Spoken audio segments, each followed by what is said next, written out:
अपने जीवन में अफसोस शब्द को हटाइएगा, क्योंकि यही जीवन में बहुत कुछ करने से रोकता है। नमस्कार, स्वागत है आपका। मैं हूं आपका साथी के आर चौधरी। स्वागत है आपका हिंदी बाई के आर चौधरी सर, आपका जो यूट्यूब चैनल है इस पे।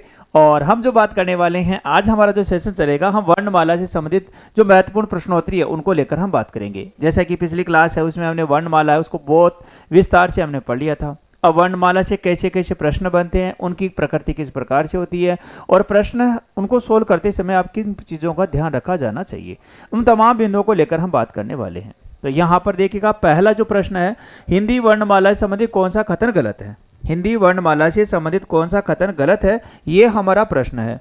तो यहाँ पर आया कि क है और आ कंठे वर्ण माने गए हैं, पहला विकल्प है। समस्त स्वर अघोष वर्ण होते हैं, दूसरा विकल्प है। च वर्ग का स्पर्श संघर्षी भी कहते हैं, तीसरा है। और ढह को उक्षिप्त व्यंजन भी कहते हैं। यहाँ पर हमसे पूछा क्या गया है साहब, गलत कौन सा है। तो यहाँ इस प्रश्न का सही आंसर क्या हो जाएगा साहब, बी विकल्प हो जाएगा।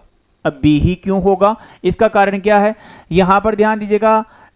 जो घोष या कंपन के आधार पर, घोष या कंपन के आधार पर जो व्यंजन है और जो वर्ण है, इनको दो भागों में बांटा गया है। घोष या कंपन के आधार पर दो भागों में इनको बांटा गया है, ठीक है ना।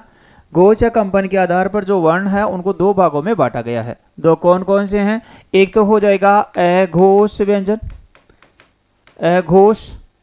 अघोष व्यंजन है, और दूसरा हो जाएगा साथियों सघोष व्यंजन है। सघोष व्यंजन हो जाएगा, सघोष व्यंजन, सघोष या घोष व्यंजन, सघोष या घोष व्यंजन है वो हो जाएगा। अब ध्यान दीजिएगा, ये जो अघोष वर्ण है इनमें कौन कौन से वर्ण आते हैं साहब। तो अघोष वर्ण में आता है प्रत्यय का पहला और दूसरा वर्ण, साथ में क्या आता है श स श, यानी तालव्य सकार, दंत्य सकार और मूर्धन्य सकार है वो आता है। सघोष वर्ण है उसमें क्या आता है, तो प्रत्यय का तीसरा, चौथा और पांचवा वर्ण, साथ में क्या जाएगा साहब य र ल व है ना, य र ल व है। और समस्त जो स्वर होते हैं इनको भी क्या बोला करते हैं, सघोष वर्ण है वो बोला करते हैं। तो 11 स्वर है इनको, और ये जो व्यंजन है इन सभी का जो वर्गीकरण है, वर्णन है वो किया जाता है, वो किस में किया जाता है साहब, आपका सघोष व्यंजन में होता है। और अघोष व्यंजन में प्रत्यय का पहला और दूसरा वर्ण है उनको शामिल है वो किया जाता है। तो यहाँ पर आगे समस्त स्वर अघोष व्यंजन होते हैं ना, यहाँ पर क्या हो जाएंगे साहब, ये सघोष व्यंजन होते हैं। अघोष व्यंजन ना होकर ये क्या होंगे, सघोष व्यंजन होते हैं। समझ में आ गया होगा। चलो साहब, अब बात करते हैं आगामी प्रश्न को लेकर। संवैधानिक दृष्टि से हिंदी भारत की भाषा है। संवैधानिक का मतलब हो गया संविधान के अनुसार हिंदी भारत की कौन सी भाषा है उसमें शामिल है वो किया गया है। तो ध्यान दीजिएगा, वो हो जाएगी हमारी कौन सी हो जाएगी साहब, राजभाषा हो जाएगी। मातृभाषा है, जनभाषा है, सांस्कृतिक भाषा है, और क्या हो जाएगी, राजभाषा है। संविधान की दृष्टि से देखा जाए तो हिंदी हमारी कौन सी भाषा साहब, वो हो जाएगी राजभाषा, जिसका उल्लेख कहाँ पर मिलता है, तो जिसका उल्लेख मिलता है अनुच्छेद 300, जो संविधान है, संविधान का अनुच्छेद है 343, अनुच्छेद 343, इसमें इस चीज़ का उल्लेख मिलता है कि हिंदी हमारी राजभाषा होगी, देवनागरी इसकी लिपि होगी, वर्णों का स्तर अंतर्राष्ट्रीय स्तर का होगा। ये तमाम जो बातें हैं वो किस में मिलती है साहब, अनुच्छेद 343 में मिलती है। अब प्रश्न आता है कि क्या हमारी मातृभाषा है वो कौन सी होने वाली है। तो देखिएगा, मातृभाषा है वो देश की एक मातृभाषा नहीं है। मातृभाषा में क्या आता है, मातृभाषा में होता है माँ, परिवार और बालक। जो बालक है जब जन्म लेता है तो माँ, परिवार और समाज से जो भाषा सीखता है वो कौन सी होती है, मातृभाषा होती है। तो प्रत्येक जो नागरिक है, और प्रत्येक जो नागरिक होने के साथ साथ में उसका जो क्षेत्र होता है उसके अनुसार उसमें बोलियां चलती है, तो उसके अनुसार क्या होती है साहब, मातृभाषा होती है। तो हमारे देश की सार्वभौमिक रूप से कोई भी मातृभाषा नहीं है। दूसरी आती है जनभाषा। जनभाषा का मतलब हो गया वह भाषा जिसे का प्रयोग अधिक से अधिक लोग है वो करते हैं, उसी भाषा को लिख सकते हैं, समझ सकते हैं, पढ़ सकते हैं। तो हमारे देश के जो संपूर्ण जो नागरिक हैं अगर देखा जाए तो एक भाषा का प्रयोग नहीं करते हैं, अलग अलग राज्यों में अलग अलग भाषाओं का प्रयोग होता है। तो यह जनभाषा भी नहीं है साहब, हिंदी। फिर क्या आ गया, सांस्कृतिक भाषा। सांस्कृतिक भाषा मतलब हो गया कि एक ऐसी भाषा जिसमें उसी संस्कृति का बोध होता हो। तो हमारे देश में एक संस्कृतियाँ नहीं है, क्योंकि यहाँ पर विविधता में एकता है, और इस वजह से हमारे देश की कोई भी सांस्कृतिक भाषा नहीं है। तो अब प्रश्न कौन सा, विकल्प कौन सा बचा, राजभाषा। तो हिंदी हमारी कौन सी भाषा, राजभाषा है। राजभाषा का मतलब होता है जिस भाषा में राजकार्य होता है। राज कार्य जिस भाषा में संपन्न होता है वह क्या कहलाती है साहब, राजभाषा है वो कहलाती है। तो अनुच्छेद 343 में इस चीज का उल्लेख मिलता है कि हिंदी हमारी राजभाषा होने वाली है। ठीक है भाई, चलो साहब आगामी प्रश्न को लेकर हम बात करते हैं। प्रश्न संख्या इसके बाद में कि हिंदी दिवस है वो मनाया जाता है, तो 8 अक्टूबर है, 8 मार्च है, 14 दिसंबर है और 14 सितंबर है। इस प्रश्न का जो सही आंसर है वो क्या हो जाएगा साहब, डी विकल्प है वो हमारा हो जाएगा। हिंदी हमारी कौन सी भाषा है साहब, तो यहाँ पर हिंदी हमारी राजभाषा है और राजभाषा तो हिंदी दिवस भी 14 सितंबर है उसको मनाया जाता है। ध्यान दीजिएगा यहाँ पर अगर हम बात करें तो जो राजभाषा हिंदी को जो राजभाषा का जो दर्जा दिया गया था वो कब दिया गया, तो वो दिया गया 14 सितंबर 1949 को। 14 सितंबर 1949 को हिंदी को राजभाषा है उसका दर्जा है वो दिया गया। और 14 सितंबर 1952 से प्रत्येक वर्ष 14 सितंबर है, उस 14 सितंबर को हिंदी दिवस मनाने का जो निर्णय है वो लिया गया। निर्णय क्यों लिया गया, निर्णय इसलिए लिया गया क्योंकि 14 सितंबर 1949 को जब हमारा देश आज़ाद हो गया 1947 को, और हमारा जब संविधान बन रहा था तो संविधान का भाग 17वां है जिसमें राजभाषा का उल्लेख मिलता है, उसमें जब हिंदी है इस हिंदी को राजभाषा का दर्जा है वो दे दिया गया। और 14 सितंबर जब 1949 को हिंदी को राजभाषा का दर्जा दे दिया गया, लेकिन हिंदी के क्षेत्र में सुधार क्या किया जाना चाहिए इसके संदर्भ में कोई कार्य वो नहीं किया जा रहा था। तो अब हिंदी के क्षेत्र में सुधार भी किया जाए और सुधार करने के साथ साथ में हिंदी को किस प्रकार से अधिक लोग हैं वो समझ सके, इसका विकास हो सके, इसमें नए नए नवाचार है वो नवाचार हो सके, इसकी प्रगति है उस प्रगति का रिपोर्ट है वो जारी किया जा सके, है ना। तो इस प्रकार से एक जो दिवस है वो मनाने का निर्णय लिया गया। कब लिया गया, तो लिया गया 1952 में। और 1952 में लिया गया तो कब से, तो 14 सितंबर 1949 से हिंदी को 14 सितंबर 1949 को हिंदी को राजभाषा बना दिया गया और 14 सितंबर से हिंदी को हिंदी दिवस के रूप में मनाने का निर्णय है वो लिया गया।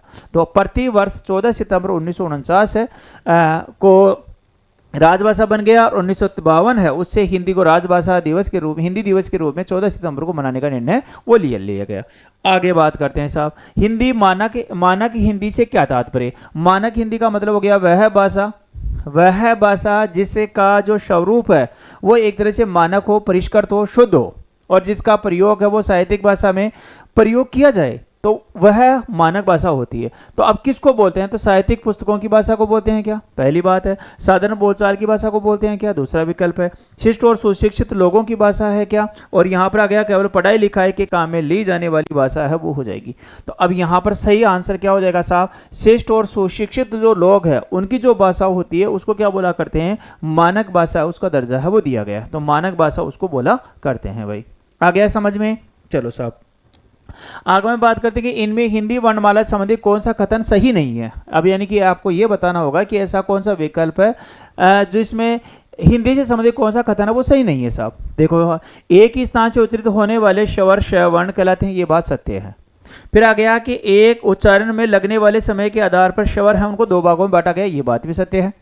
तीसरा आ गया ऊ और पू परस्पर वर्ण स्वर है, ये बात भी सत्य है। और यहाँ पर और औ भी परस्पर वर्ण स्वर है, ये बात गलत है भाई।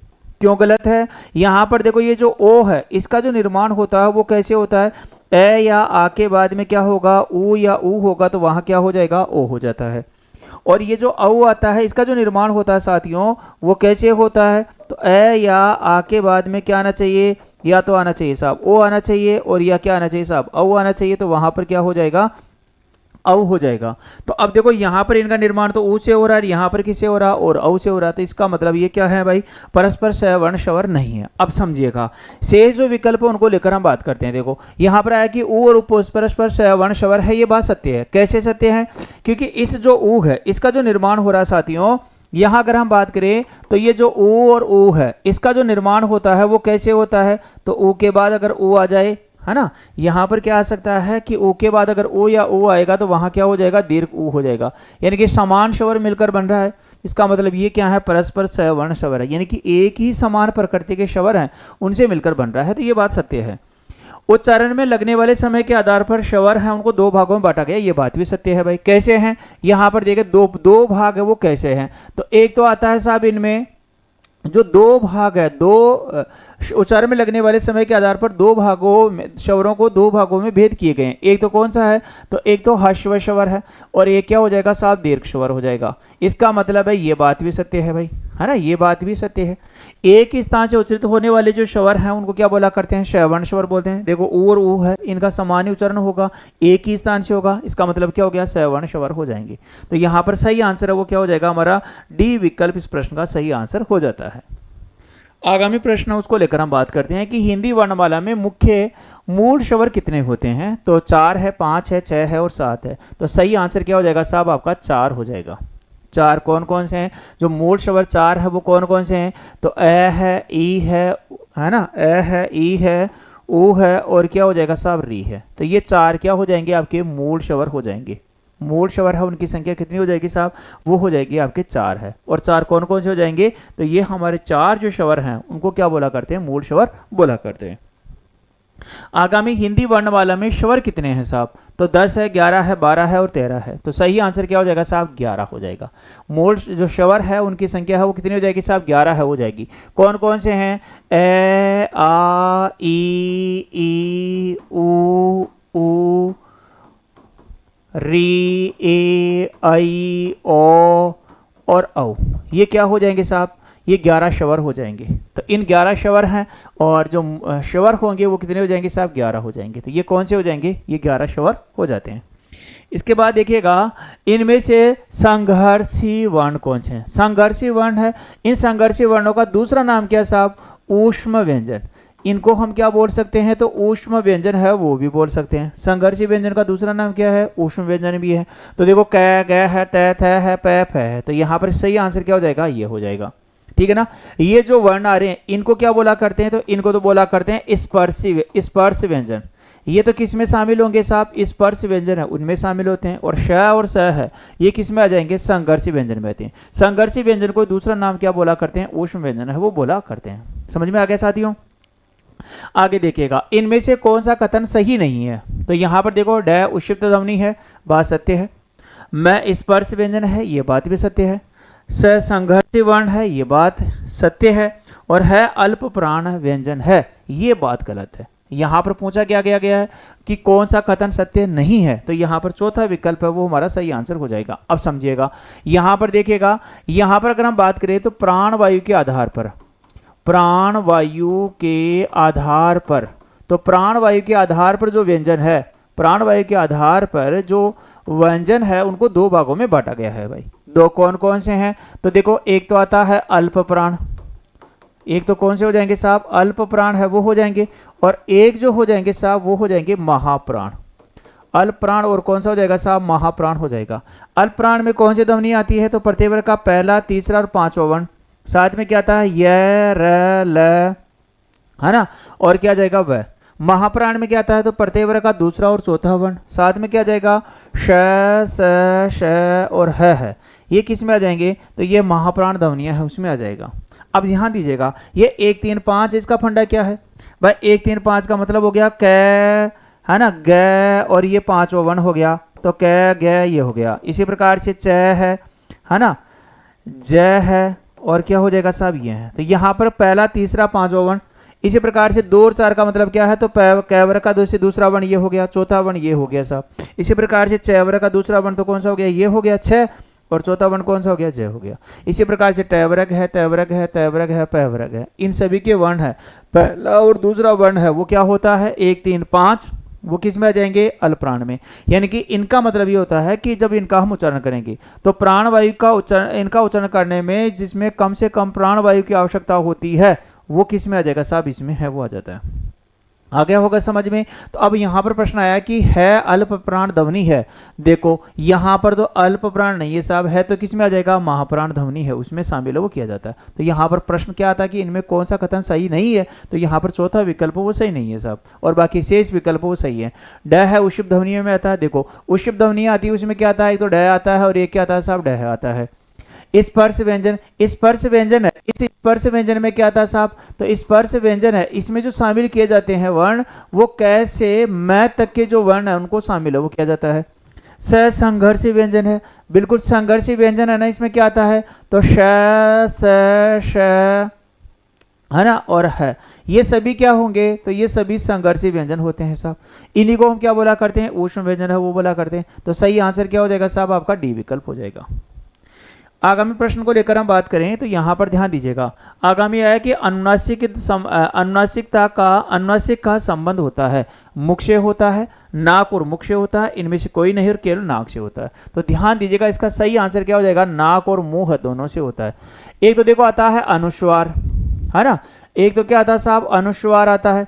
अनुस्वार क्या होता है तो वो इस प्रकार से लिखा जाता है। एक आता है अनुनासिक, अनुनासिक, इस अनुनासिक का जो प्रयोग है इसका तो होता है साहब नाक से ही होता है, और इसका क्या होता है साहब नाक प्लस मुंह है, नाक और मुंह है, इन दोनों से इसका क्या होता है प्रयोग होता है। जैसे कि यहाँ पर हम चंद्र बिंदु का इसका प्रयोग है वो कर सकते हैं, जैसे कि चांद आ गया, अब चांद का अगर हम उच्चारण करेंगे तो नाक और मुंह दोनों से होगा, है ना। जैसे कि अगर हम बात करें पंख है तो इसका उच्चारण होगा वो किससे होगा, सिर्फ नाक से होगा। तो अनुस्वार का प्रयोग तो किससे होता है, नाक से, और अनुनासिक होता है तो इसमें चांद जैसे नाक और मुख दोनों से हो जाता है, तो इनका प्रयोग ऐसे हो जाएगा। तो सही आंसर क्या हो जाएगा कि अनुनासिक का संबंध होता है तो नाक और मुंह दोनों से होता है। इसके बाद देखिएगा, इनमें से कौन सा कथन गलत है भाई, कौन सा कथन गलत है तो री का उच्चारण स्थान मुर्दा से होता है, बात सत्य है। देखो री है इसका उच्चारण है ना, तो टैवरक कै जो टैवरक है ना, टैवरक है, श है और री है, इनका उच्चारण कहाँ से होता है तो मुर्दा से होता है, ये बात सत्य है। ये और वह को अर्शवर भी कहते हैं, ये बात भी सत्य है। फिर आ गया स्वरों के उच्चारण में किसी भी अन्य वर्ण की सहायता नहीं ली जाती है, ये बात भी सत्य है। और फिर आ गया व्यंजनों के उच्चारण में स्वरों के उच्चारण से 2 गुना समय लगता है, तो ये बात गलत हो गई भाई। यहाँ पर ये बात क्या हो गई, गलत हो गई। यहाँ पर क्या आता है व्यंजनों के उच्चारण में नहीं भाई, यहाँ पर ध्यान दीजिएगा व्यंजनों के उच्चारण में नहीं है, यहाँ पर आता है मूल स्वरों के, मूल स्वरों के उच्चारण में, है ना, मूल स्वरों के उच्चारण में दीर्घ स्वरों के उच्चारण से कम समय लगता है, यानी कि दीर्घ स्वरों के उच्चारण में ऐसे भी कर सकते हैं, इसको इस प्रकार से भी आप, इसको इस प्रकार से भी आप देख सकते हैं भाई। यहाँ पर अगर हम बात करें इसको ऐसे भी लिख सकते हैं, दीर्घ स्वरों के उच्चारण में, दीर्घ स्वरों के उच्चारण में, उच्चारण में मूल स्वरों से, मूल स्वरों से, मूल स्वरों से, मूल स्वरों से, स्वरों से 2 गुना समय लगता है, 2 गुना समय लगता है। तो यहाँ सही आंसर क्या हो जाएगा, ये इस प्रकार से होता तो सही हो जाता, है ना। तो यहाँ तो व्यंजन दे दिया, जबकि आना क्या चाहता है, दीर्घ स्वर है वो मूल स्वर है, उनके उच्चारण से 2 गुना समय लगता है। कैसे लगता है, जैसे कि अगर हम बात करें, जैसे अगर हम बात करें साथियों, जैसे कि ये अ है, अब इसका उच्चारण करेंगे और इधर क्या आ गया साहब आ गया, इस आ का उच्चारण इस ऐसे अपेक्षा करता आ का उच्चारण करेंगे 2 गुना समय लगता है। क्यों लगता है, क्योंकि इसका निर्माण अ प्लस ऐसे मिलकर होता है, तो जितना समय इस अ के उच्चारण में लगेगा उतना ही समय उस अ के उच्चारण में लगेगा, तो 2 गुना समय हो गया, 2 गुना समय हो गया तो ये क्या हो जाएगा साहब, दीर्घ स्वर हो जाएगा। आ गया समझ में। आगे देखिएगा, इनमें से कौन सा कथन गलत है, कौन सा कथन गलत है, तो देखो स्वर अघोष ध्वनियां होती है, ये तो हमारा पहले भी प्रश्न आ चुका है साहब। तो यहाँ पर देखो अघोष ध्वनियां नहीं होती है, वो तो क्या होती है, सघोष ध्वनियां है वो होती है, सघोष व्यंजन है उसमें आते हैं। अ है कंठ ध्वनि है, ये बात सत्य है। ओ ओष्ठ ध्वनि है, ये बात भी सही है। क स्पर्श व्यंजन है, ये बात भी सत्य है। समझ में आ गया होगा। तो यहाँ पर गलत था तो पहला विकल्प वो हमारा आंसर इसका सही हो जाता है। आगामी प्रश्न को लेकर बात करें कि हिंदी भाषा की लिपि कौन सी है, तो हिंदी भाषा की लिपि है वो कौन सी है, तो फारसी है, गुरुमुखी है, रोमन है और देवनागरी है। तो साथियों ध्यान दीजिएगा, हिंदी भाषा की जो लिपि है वो कौन सी है साहब, देवनागरी है। देवनागरी लिपि है वो हिंदी की भाषा है। लिपि क्या होती है, लिपि का मतलब होता है किसी भाषा को लिपिबद्ध करना या लिखना, किसी भाषा को लिपिबद्ध करना या लिखना है वो क्या कहलाएगी, लिपि कहलाएगी। तो हिंदी है उसी हिंदी की भाषा, हिंदी भाषा की जो लिपि है वो कौन सी है, देवनागरी। अब देवनागरी लिपि है ना, हिंदी के साथ साथ में संस्कृत की भी है। ध्यान दीजिएगा, संस्कृत भाषा है वो भी कौन सी लिपि में लिखी जाती है, देवनागरी लिपि में लिखी जाती है। अब देखो शेष विकल्प उनको लेकर अगर हम बात करें तो देखो फारसी है, फारसी है ना, तो ये उर्दू भाषा है, इस उर्दू की क्या है साहब, ये लिपि है। गुरुमुखी लिपि है ना, ये कौन सी भाषा की साहब, ये पंजाबी भाषा की है, पंजाबी भाषा की लिपि है। और रोमन लिपि है ना, ये कौन सी हो जाएगी, तो ये अंग्रेजी भाषा की, अंग्रेजी भाषा, उस अंग्रेजी भाषा क्या हो जाएगी, ये लिपि हो जाएगी। तो अंग्रेजी भाषा की लिपि कौन सी है? रोमन है। गुरुमुखी किसकी है? पंजाबी की है। और फारसी क्या है साहब? उर्दू है। समझ में आ गया होगा। तो यहाँ पर सही आंसर है वो क्या हो जाएगा साहब? आपका डी विकल्प हो जाता है। आगामी प्रश्न को लेकर बात करें कि किस क्रम में कथन असत्य है? तो संविधान में 14 सितंबर 1949 को हिंदी को राजभाषा घोषित किया गया, ये बात सत्य है साहब। हिंदी का राजभाषा के रूप में प्रयोग स्वतंत्रता के बाद ही प्रारंभ होता है, क्योंकि हिंदी को राजभाषा के रूप में 1947 में देश आज़ाद हुआ, उसके बाद हमारा संविधान बना उसी में इस चीज़ का उल्लेख किया गया कि हिंदी हमारी राजभाषा के रूप में इसको शामिल वो किया गया। संविधान के भाग 17 है, अनुच्छेद 343 है और 8वीं अनुसूची है, उसमें इस चीज़ को शामिल वो किया गया। तो ये बात तो सत्य है साहब, है ना। स्वतंत्रता के बाद ही ये कार्य है राजभाषा के रूप में वो शामिल करने का कार्य प्रारंभ हुआ है। संविधान के अनुच्छेद 348 और 349 में उच्चतम और उच्च न्यायालय की भाषा के बारे में भी प्रावधान है। फिर आता है संविधान के अनुच्छेद 345 का संबंध राज्य की राजभाषा अथवा राजभाषाओं से, ये बात गलत है साहब। यहाँ पर क्या जाएगा? संविधान के अनुच्छेद 345 नहीं है साहब, अनुच्छेद 343 है। संविधान के अनुच्छेद 343 का संबंध राज्य की राजभाषा अथवा राजभाषाओं से है। तो यहाँ पर अनुच्छेद 343 है, नहीं कि 345 है। तो सही आंसर क्या हो जाएगा साहब? आपका डी विकल्प हो जाएगा। और बाकी सही है। 14 सितंबर 1949 को हिंदी को राजभाषा घोषित किया गया, ये बात भी सत्य है। हिंदी का स्वतंत्रता के बाद ही राजभाषा के रूप में प्रयोग होता है, ये बात भी सत्य है। और अनुच्छेद 348 और 349 है वो उच्चतम यानी कि हाई कोर्ट और सुप्रीम कोर्ट है, उनके न्यायालयों में जो भाषा उस भाषा के बारे में प्रावधान किया गया है वो भी संविधान में है, तो इस चीज का भी उल्लेख है वो किया गया है।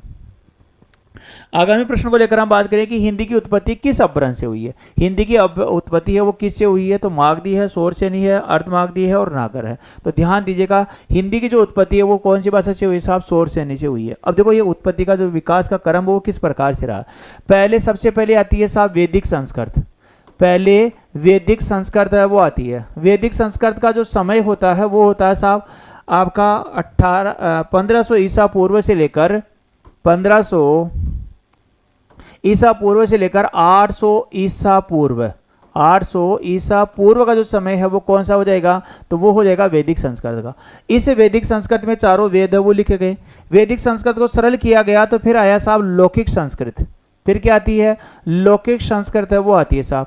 और लौकिक संस्कृत का जो समय होता है वो होता है कौन सा? तो 800 ईसा पूर्व से लेकर 500 ईसा पूर्व 500 ईसा पूर्व है वो समय होता है। फिर इस वैदिक संस्कृत को भी लौकिक संस्कृत को सरल किया गया तो फिर आई साहब पाली भाषा आई। और पाली भाषा इसका जो समय रहता है वो 500 ईसा पूर्व से लेकर, ध्यान दीजिएगा, 500 ईसा पूर्व से एक ईस्वी तक का समय है वो रहता है। पाली भाषा है वो बौद्ध धर्म की भाषा थी, है ना, बौद्ध धर्म है। इस बौद्ध धर्म की जो भाषा है वो कौन सी थी साहब? पाली भाषा है वो थी। इस पाली भाषा को और सरल किया गया तो फिर आई साहब कौन सी भाषा? तो प्राकृत भाषा आई। प्राकृत भाषा है वो आई। और प्राकृत भाषा का जो समय रहा है वो 1 ईस्वी से, ध्यान दीजिएगा, 1 ईस्वी से 500 ईस्वी का जो समय रहा है वो कौन सी भाषा का रहा है? तो वो प्राकृत भाषा का रहा है। और उसके बाद में प्राकृत भाषा के बाद में अगर मैं बात करूं तो फिर आती है शोरसेनी। क्या आ जाएगी साहब? शोरसेनी आती है। इस शोरसेनी से क्या बनती है? इस शोरसेनी का जो समय रहता है वो कहाँ से रहता है? तो 500 ईस्वी से 1000 जो ईस्वी है इसका जो समय होता है वो कौन सी का जाएगा? शोरसेनी का हो जाएगा। अब ध्यान दीजिएगा, इस शोरसेनी की अनेक शाखाएं थी, इनमें है ना, यहाँ पर शोरसेनी जो है ना, यहाँ पर आता है प्राकृत, इसके बाद में आता है देखो अपभ्रंश आता है ना, इसके बाद में क्या आता है? अपभ्रंश आता है, अपभ्रंश आती है। इस अपभ्रंश की शाखाएं थी साहब, इस शाखाएं थी जिसमें एक शाखा थी शोरसेनी। कौन सी शाखा थी? शोरसेनी थी। इस शोरसेनी से ही क्या बनती है भाई? हिंदी भाषा का निर्माण होता है। तो यहाँ पर ध्यान दीजिएगा, अगर प्रश्न आ जाए कि हिंदी भाषा का निर्माण हुआ है तो वो कौन सी से हुआ है? तो शोरसेनी अपभ्रंश है। यानी कि हम बात कर सकते हैं कि हिंदी भाषा का जो विकास हुआ लगभग 1000 ईस्वी के लगभग यहाँ पर हिंदी भाषा का विकास है, यानी कि हिंदी भाषा का निर्माण हुआ है। संस्कृत भाषा देखो कितनी प्राचीन भाषा है। ईसा मसीह का जब जन्म हुआ था उससे भी 1500 साल पहले हमारे वेद हैं, चारों वेद हैं वो वेदों की रचना हो गई थी। ऋग्वेद, यजुर्वेद, अथर्ववेद और सोमवेद है, उनकी रचनाएं हो गई थी। फिर जो उनकी भाषा कठिन थी तो उसको सरल किया गया, तो फिर लौकिक संस्कृत का निर्माण हुआ, जिसमें हमारे रामायण है, महाभारत है ना, वेद है, पुराण है, वो क्या नाम है आपका, पुराण है, उन पुराणों का निर्माण भी लौकिक संस्कृत में हुआ है। इनकी भी भाषा थोड़ी जटिल थी तो फिर और सरल किया गया, तो फिर पाली भाषा का निर्माण हुआ, जो कहाँ से भाई 500 ईसा पूर्व से लेकर 1 ईस्वी तक का जो समय है, भगवान बुद्ध के द्वारा जो भाषण दिए गए, उन भाषणों का उन्होंने क्या है, वेद भी पढ़े, रामायण महाभारत है वो भी पढ़ी, और उसके बाद में जो सार है उस सार को और भी सरल रूप में व्यक्त करने का काम वो किया, तो वो प्राकृत भाषा का निर्माण हुआ, और भगवान बुद्ध के द्वारा जो उपदेश दिए गए वो प्राकृत भाषा में है साहब। अब ध्यान दीजिएगा, जो प्राकृत भाषा है, इस प्राकृत भाषा में पाली भाषा, इस पाली भाषा में भगवान बुद्ध के द्वारा उपदेश दे दिए गए, और उनको जो उन ग्रंथों में लिखा गया उनको पिटक बोला करते हैं। 3 पिटक प्रसिद्ध है, सूत पिटक, विनय पिटक, अभिधम पिटक। इसके बाद में इस भाषा को और सरल किया गया, तो साथ ही फिर कौन सी बन गई आपकी प्राकृत भाषा है, वो बन गई साहब। और प्राकृत भाषा बन गई, इसका जो निर्माण हुआ है वो 1 ईस्वी से लेकर 500 ईस्वी तक का इसका निर्माण हुआ है।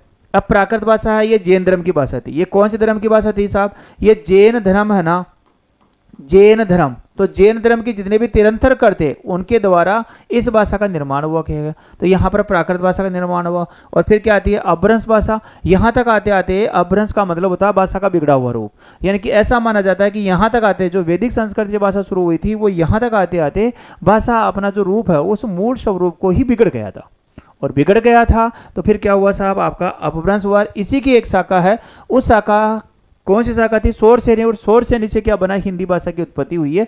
तो अब अगर ऐसा प्रश्न भी पूछ लिया जाए कि हिंदी का जो निर्माण हुआ है वो लगभग कब हुआ है, तो लगभग 1000 ईस्वी के लगभग हिंदी का निर्माण हुआ है, ठीक है ना। आगामी देखिएगा, वर्ण किसे कहते हैं, तो यहाँ पर किसी भाषा के लघुत्तम व्यंजनों को, किसी भाषा के लघुत्तम स्वरों को, किसी भाषा के लघुत्तम सार्थक ध्वनियों को, और किसी भाषा के अलघुत्तम सार्थक अक्षरों को। तो यहाँ पर सही आ जाएगा, किसी भाषा की लघुत्तम सार्थक ध्वनियाँ है, उन ध्वनियों क्या बोला करते हैं साहब, तो उनको बोला करते हैं वर्ण है, वो बोला करते हैं। किसी भाषा के सार्थक का मतलब होता है जिनका कोई ना कोई अर्थ निकलता है, वह सार्थक होती है। तो यहाँ पर सही आंसर क्या आ जाएगा, सी विकल्प हो जाएगा।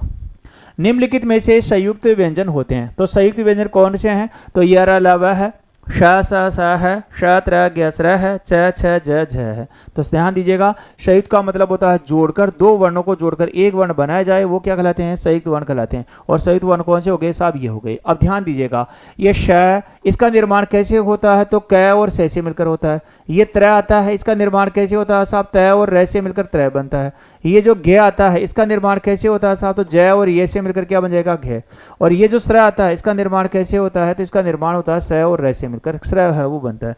तो यानी कि 2 वर्ण है, उनको जोड़कर एक वर्ण है, उनका निर्माण कर दिया गया, तो वो क्या कहलाएंगे, संयुक्त व्यंजन कहलाते हैं। यर लव है, ये हमारे अंतस्थ व्यंजन है, उनमें हम पढ़ते हैं। श स श है, इनको हम ऊष्म व्यंजन उसमें हम पढ़ते हैं। और च छ ज है, ये च वर्ग के वर्ण हो जाएंगे। प्रश्न क्या था, संयुक्त व्यंजन है, तो ये हमारा विकल्प ये हो जाएगा इसका सही आंसर। आगामी देखिए, हिंदी वर्णमाला में कुल वर्ण और मूल वर्ण है क्रमशः कितने हैं, तो पहले तो आपको बताना साहब कुल वर्ण कितने हैं, और फिर बताना मूल वर्ण कितने हैं, जिसमें 52 48 है, 52 40 है, 44 52 है, और 53 44 है। तो सही आंसर क्या हो जाएगा साहब, डी विकल्प हो जाएगा, डी विकल्प हो जाएगा। अब ध्यान दीजिएगा, पहले हमारी जो वर्णमाला, इस वर्णमाला में वर्णों की संख्या 52 थी, और इनकी जो संख्या है वो 53 हो गई साहब। 53वां वर्ण है वो कौन सा है, तो ये है आपका 53वां वर्ण। इसका नाम क्या है, तो इसका नाम है साहब विशिष्ट व्यंजन। इसका नाम क्या है, तो इसका नाम विशिष्ट व्यंजन है, इसका नाम विशिष्ट व्यंजन है साहब, 53वां वर्ण। अब ये 53वां वर्ण कब बना, तो ये बना साहब 29 अक्टूबर 2024 29 अक्टूबर 2024 को 53वां वर्ण के रूप में इस विशिष्ट व्यंजन को अपना लिया गया है। तो सही आंसर क्या हो जाएगा साहब, डी विकल्प हो जाएगा। कुल वर्ण कितने हैं, 44, और मूल वर्ण है उनकी संख्या कितनी हो जाएगी, 44 हो जाएगी। समझ में आ गया होगा। ये जो 44 वर्ण है, ध्यान दीजिएगा, अगर मैं बात करूं इनके अगर संक्षिप्त रूप में, तो देखो मूल वर्ण है ना, मूल वर्ण जो इनकी जो संख्या 44 है, इस 44 में क्या होता है, तो 11 तो इनमें स्वर होते हैं, और 33 इसमें क्या होते हैं साहब, व्यंजन है होते हैं। और जो कुल वर्ण है, ध्यान दीजिएगा, कुल जो वर्ण है उनकी जो संख्या है वो 53 है साहब। अब 53 वर्ण है वो कौन कौन से हैं, देखो 44 तो यही हैं, इसके अलावा 2 क्या है, तो 2 होते हैं अयोगवा है, 2 क्या हो जाएंगे, अयोगवा हो जाएंगे, और 2 क्या हो जाएंगे साहब, उच्छिष्ट ध्वनियां हो जाएगी, है ना। और 4 क्या हो जाएंगे, तो 4 हो जाएंगे संयुक्त व्यंजन, और एक क्या हो जाएगा साहब, एक हो जाएगा विशिष्ट व्यंजन। अगर हम इनको जोड़ेंगे तो इनकी संख्या कितनी हो जाएगी साहब, 53 हो जाएगी। देखो 44 तो ये हो ही गया ना, 2 अयोग हुआ है, 44 2 46, 46 और 2 48, 48 और 4 52, 52 1 53। तो कुल व्यंजन है उनकी संख्या तो 53 है, और मूल वर्ण उनकी संख्या कितनी है, 44 है। समझ में आ गया, तो सही आंसर क्या हो जाएगा, डी विकल्प हो जाएगा। आगे देखिएगा, आगामी प्रश्न क्या है कि भाषा में स्वतंत्र रूप से उच्चारित ध्वनियों को निम्नलिखित में से किस नाम से जाना जाता है। तो यहाँ पर आया अक्षर है, ध्वनि है, वर्ण है और स्वर है। तो स्वतंत्र रूप से जिनका उच्चारण हो जाता है वो क्या कहलाएंगे साहब, वो कहलाएंगे आपके स्वर है, वो कहलाएंगे, है ना। जिनका उच्चारण स्वतंत्र रूप से हो जाएगा वो क्या कहलाएगा, आपका स्वर है, वो कहलाता है। देखो अक्षर क्या होता है, अक्षर का मतलब होता है जिसके सर या टुकड़े नहीं हो, जिसके टुकड़े नहीं होते हैं, और जिनका उच्चारण भाषा है, यानी कि जब उच्चारण करेंगे इनका तो एक ही झटके से जिनका उच्चारण हो जाता है वो क्या कहलाता है, अक्षर कहलाता है। ध्वनि क्या होती है, ध्वनि का मतलब होता है गूंज, यानी कि जब भी हम किसी वर्ण का उच्चारण करते हैं उनमें जो गूंज आती है वो क्या हो जाएगी, ध्वनि हो जाएगी। और वर्ण क्या होता है, तो वर्ण आपके स्वर है और वर्ण व्यंजन है, इन दोनों से मिलकर क्या बनते हैं साहब, वर्ण है, वो बनते हैं। तो वर्ण कितने हो जाएंगे, 2, एक स्वर है और एक व्यंजन है। आगामी देखिएगा, किस क्रम में पश्य स्वर है, किस क्रम में पश्य स्वर है, तो ई में है, ओ है, री है, ए और ऐ है। ध्यान दीजिएगा, जो पश्य स्वर है, जब हम वर्णमाला पढ़ रहे थे, वर्णमाला पढ़ते थे समय हमने चर्चा की थी साहब कि आपके जो वर्ण है उनको अग्र स्वर, मध्य स्वर और पश्य स्वर, है ना, अग्र स्वर, मध्य स्वर और पश्य स्वर उसके रूप में इनका उच्चारण है वो किया गया था। तो अब देखो पश्य स्वर कौन से हैं साहब, तो वो हो जाएगा ओ और ऊ, यानी कि जिन वर्णों के उच्चारण करने में जो उच्चारण है वो कहाँ से होता है, तो जीवा के पीछे वाले भाग से होता है, वो पश्य स्वर कहलाता है। यानी कि जीवा के उच्चारण स्थान के आधार पर अग्र स्वर, मध्य स्वर, ध्यान दीजिएगा यहाँ पर हमने बात की थी जीवा के उच्चारण स्थान के आधार पर, जीवा के उच्चारण स्थान के आधार पर, स्थान के आधार पर। तो जीवा के उच्चारण स्थान के आधार पर जो है ये जो स्वर है इनको 3 भागों में बांटा गया था साहब, 3 भागों में इनको बांटा है वो गया था। अब 3 भाग कौन कौन से थे, तो 3 भाग थे, एक तो था साहब अग्र स्वर है ना, अग्र स्वर है। एक क्या था साहब, तो एक था मध्य स्वर है ना, मध्य स्वर है। और एक क्या था, तो एक था पश्य स्वर। एक क्या हो जाएगा, पश्य स्वर है वो हो जाएगा साहब, अग्र स्वर है, मध्य स्वर है और क्या जाएगा, पश्य स्वर हो जाएगा। अब ध्यान दीजिएगा, अग्र स्वर है इसमें कौन से वर्ण आते हैं, तो इसमें आता है साहब ई, री, ए और ऐ। ये तो किस में आ जाएंगे, ये तो आ जाएंगे आपके अग्र स्वर में। फिर क्या आता है साहब, मध्य स्वर है, मध्य स्वर में क्या आता है, तो मध्य स्वर में ए है उसको शामिल करते हैं। और पश्य स्वर है उसमें क्या जाएगा, तो इसमें आ जाएगा ए, आ, उ, ओ, औ। ये जो वर्ण है वो किस में आ जाएंगे, पश्य स्वर में आ जाएंगे। तो अगर हम बात करें कि यहाँ पर जीवा के उच्चारण स्थान के आधार पर 3 भागों में बांट दिया गया, अग्र स्वर, मध्य स्वर और पश्य स्वर। ये वो है एग्जाम की दृष्टि से बहुत बहुत महत्वपूर्ण जो प्रश्न है, उन प्रश्नों को लेकर मैं आपके समक्ष आया हूँ। और अगर साथियों अगर आप चैनल पे नए हैं तो आप अपने मित्रों को भी ये जो क्लास है उस क्लास को शेयर करने का काम वो करेगा, ठीक है। ये चैनल आपका है, आपके सहयोग से ये शुरू किया गया है और ये आप ही इसको आगे बढ़ाने का काम वो करेंगे। तो यहाँ सही आंसर क्या हो जाएगा साहब, हमारा बी विकल्प हो जाएगा, है ना। ओ और ओ कैसे आ जाएगा, आपका पश्य स्वर उसमें शामिल है वो कर लिया गया है। आगे देखो, आगे प्रश्न क्या है कि अनुनासिक ध्वनियों का, ध्यान दीजिएगा, अनुनासिक ध्वनियों का सही क्रम क्या है। अनुनासिक का मतलब होता है साहब पंचम वर्ण। पंचम जो वर्ण है, इस पंचम वर्ण का जो उच्चारण होने वाला है वो कहाँ से होने वाला है। पंचवर्ण है, इनका जो ध्वनियां है उनका किस क्रम में आती है। पंचवर्ण क, च, ट, त, प, ये जो 5 वर्ग है इनमें जो ध्वनि आ रही है इनका क्रम वो कौन सा होने वाला है। तो ध्यान दीजिएगा, यहाँ अगर हम बात करें तो यहाँ हमारा जो सही आंसर है वो ये हो जाएगा साहब, क्योंकि ये तो क वर्ग की वर्ण हो गया, ये क वर्ग का पंचवर्ण हो गया, ये किसका हो गया साहब, च वर्ग का पंचवर्ण हो गया। ये क्या हो गया साहब, तो ये ट वर्ग है ना, ये क्या हो जाएगा, ट वर्ग है। ट वर्ग का क्या हो जाएगा, ये ट वर्ग का है क्या हो जाएगा, ये पंचवर्ण हो जाएगा। और ये क्या हो जाएगा साहब, त वर्ग का पंचवर्ण हो जाएगा। और ये क्या हो जाएगा, प वर्ग का, तो प वर्ग का पंचवर्ण हो जाएगा। और यहाँ पर क, च, ट, त, प इन 5 वर्ग हैं, इसी प्रकार से आते हैं। तो यहाँ पर सही आंसर क्या हो जाएगा, डी विकल्प हो जाएगा। जिन शब्दों के उच्चारण करते समय मुख प्राय सा बंद सा ही रहता है, तो उसे क्या कहते हैं। तो यहाँ पर ध्यान दीजिएगा, हमने बात की थी साहब प्रयत्न के आधार पर। जब वर्ण जो हमने वर्णमाला है, इस वर्णमाला को हम चर्चा कर रहे थे, वर्णमाला में जो स्वर है उनका वर्गीकरण हम पढ़ रहे थे, उस समय हमने चर्चा की थी कि प्रयत्न के आधार पर जो व्यंजन स्वर है, प्रयत्न के आधार पर जो स्वर है उनको 4 भागों में बांटा गया। अग्र स्वर, मध्य स्वर, क्या नाम आपका, समृत है, अर्ध विवृत है, अर्धविवृत है, समृत और अर्धसमृत, इस प्रकार से ध्यान दीजिएगा। ये किसके आधार पर बांटा गया था, तो प्रयत्न आधार पर। प्रयत्न आधार पर क्या जाएगा साहब, प्रयत्न आधार पर, प्रयत्न आधार पर, प्रयत्न आधार पर जो व्यंजन स्वर है, इन प्रयत्न आधार पर जो स्वर है, या हम बोला करते हैं मुखाकृति के आधार पर, मुखाकृति के आधार पर, प्रयत्न आधार पर बोल दो या मुखाकृति के आधार पर बोल दो, है ना। तो प्रयत्न या मुखाकृति के आधार पर जो वर्ण है, स्वर है, इनको 4 भागों में बांटा गया था। 4 कौन कौन से थे, तो एक तो था साहब विवृत स्वर, एक तो क्या थे, विवृत स्वर है, जिसमें क्या आ गया था साहब, आ है, वो आ गया था। एक क्या आता है साहब, तो एक आता है अर्धविवृत स्वर, अर्धविवृत स्वर, अर्धविवृत स्वर है वो आता है। इसमें क्या आता है, तो इसमें आता है ए है, आई है, और क्या हो जाएगा साहब, औ है। इसके बाद में तीसरा था, वो कौन सा था, तो वो था साहब समृत स्वर, समृत स्वर है, और समृत स्वर है उसमें क्या आता है, तो ई ऊ और री, ये किस में आते हैं, समृत स्वर में। और इसके बाद में क्या आता है, तो चौथा जो था साहब आपका अर्ध समृत स्वर, अर्ध समृत स्वर, अर्ध समृत स्वर है, उसमें क्या आता है, तो ए और ओ है, इसका जो प्रयोग है वो किया जाता है साहब, ए और ओ है, इनका प्रयोग है वो किया जाता है। अब ध्यान दीजिएगा साहब, प्रयत्न के आधार पर या मुखाकृति के आधार पर जो स्वर हैं, इनको 4 भागों में बांटा गया था, जिसमें प्राय मुख बंसा ही रहता है, तो वो किस में रहता है साहब, समृत स्वर है उसमें होता है। इसमें क्या होता है, ये जो विवृत स्वर है, इस विवृत स्वर का जब भी उच्चारण करते हैं तो मुंह सबसे ज्यादा खुलता है, मुंह सबसे ज्यादा खुलता है, तो इसमें क्या जाएगा साहब, ये ओ है, आ गया।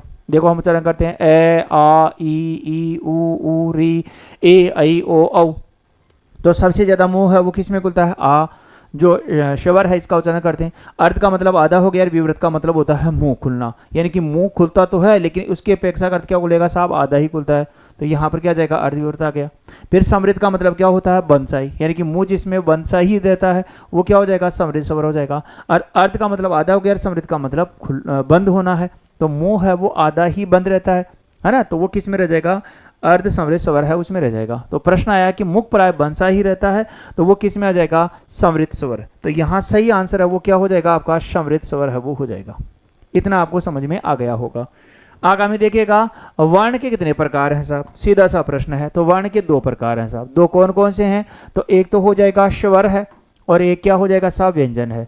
तो स्वर और व्यंजन है, इन दोनों से मिलकर क्या बनता है आपका, वर्ण है वो बनता है। तो सही आंसर है वो क्या हो जाएगा, दूसरा आंसर, 2 विकल्प 2 है वो हो जाएगा।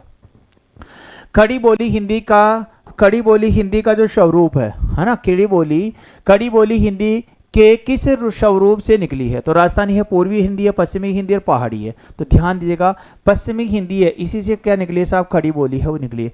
पश्चिमी हिंदी है, इस हिंदी में क्या आती है, तो ब्रज है, बांगरू है, बुंदेली है, कनौजी और खड़ी बोली है। ये 5 बोली हैं, उन 5 बोलियों से क्या बनती है, पश्चिमी हिंदी है वो बनती है।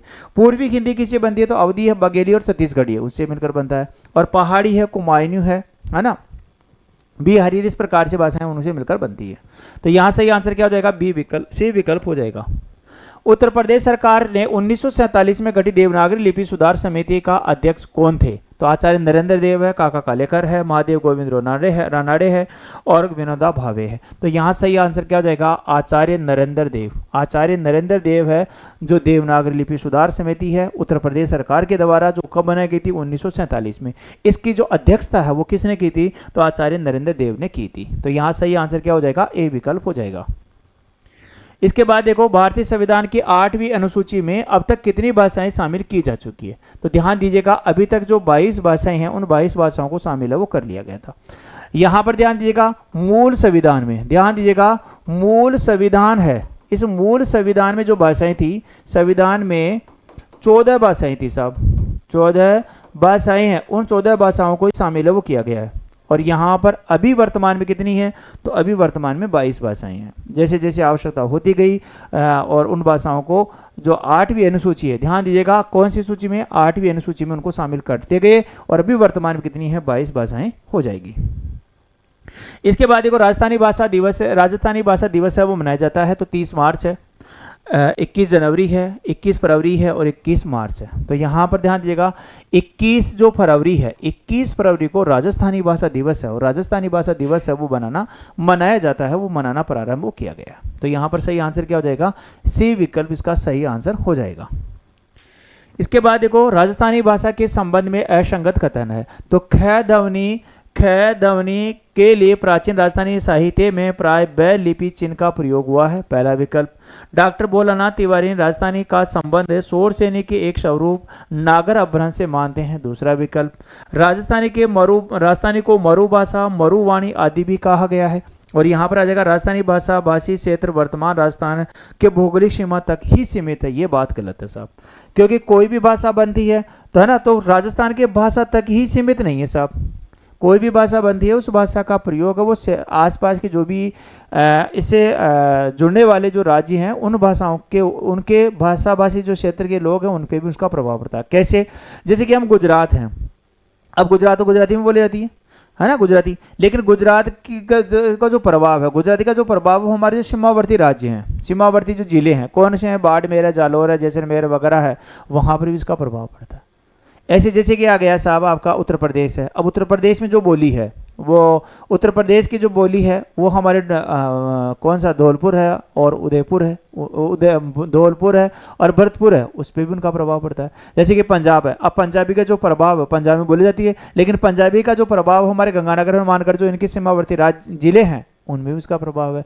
तो कोई भी भाषा होती है उस भाषा का प्रभाव वहाँ सिर्फ उस क्षेत्र तक ही नहीं होता, क्षेत्र के आसपास पर भी उसका प्रभाव हो पड़ता है। तो सही आंसर क्या हो जाएगा, राजस्थानी भाषा का क्षेत्र सर्ववर्तमान में राजस्थान के भौगोलिक सीमा तक ही है, ये बात गलत है। राजस्थान के साथ साथ आसपास के और जो राज्य हैं उनमें भी इसका प्रभाव पड़ता है और बाकी शेष विकल्प सही है। ख ध्वनि का के लिए प्राचीन राजस्थानी साहित्य में प्राय ब लिपि का चिन्ह का प्रयोग वो होता था, ये बात सत्य है। भोलानाथ तिवारी ने राजस्थानी भाषा का संबंध में शोर सेनी का एक रूप नागर अपभ्रंश से मानते हैं, ये बात भी सत्य है। और राजस्थानी का मरु भाषा, मरुवाणी आदि भी कहा जाता है, ये बात भी सत्य है। इसके बाद देखो इनमें से महाप्राण वर्ण कौन से हैं, देखो अल्पप्राण एक आता है, महाप्राण। अल्पप्राण में क्या होता है, 1 3 5 आता है, महाप्राण में 2 4 है ना, 2 4 और वर्ण आता है। तो अब यहाँ पर क्या जाएगा साहब, ये आ जाएगा अल्पप्राण और महाप्राण। ध्यान दीजिएगा, एक आता है अल्पप्राण, अल्पप्राण ये, और एक आता है साहब महाप्राण।